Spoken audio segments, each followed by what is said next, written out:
Damon, when you were first asked about the Radio Reunited project, what was your understanding of what the BBC wanted from you? I think my first impression was, oh, that sounds like fun.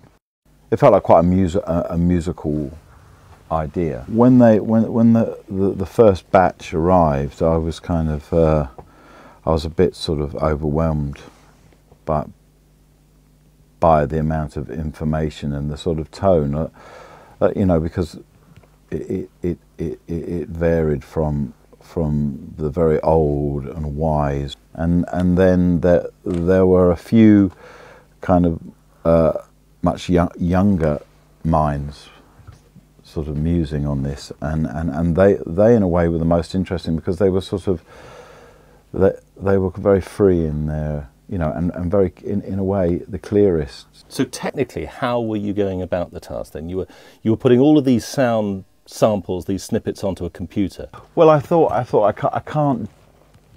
can't do it just entirely with the voices. I think that there's too many voices and too little time. You know, I just thought about, well, 1922, just sort of look at a few things there, and I found this Paul Whiteman tune, 3 o'clock in the morning, which was, I think, the most popular tune at that particular point. I've always loved the drama of the Big Ben chimes. There's such a sort of, you know, when I think of the sort of the BBC, they're always in there with other things like the beeps. The pips. All right, the beeps, the pips. I played around with lots of different things with the pips, actually. I sort of did it. I did 7 pips, and then I did lots of different ones, because I've always found there's an extraordinary tension waiting for that 6th pip. The long one. Yeah, it's like you can never. So it was kind of, that was quite exciting, and I just sort of went off on playing some chords around it. The piece will be broadcast on November the 14th at 5:33, almost exactly 90 years since the very first BBC broadcast. And it will go out simultaneously on every BBC radio network, all the national stations, the local stations, and across the world service.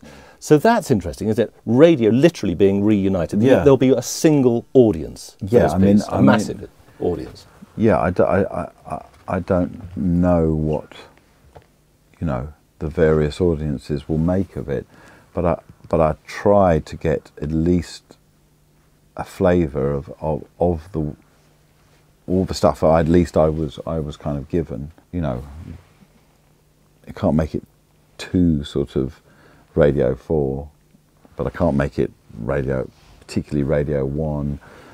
You know, but in Nigeria, neither of those apply, or in Afghanistan. You know, it's sort of, so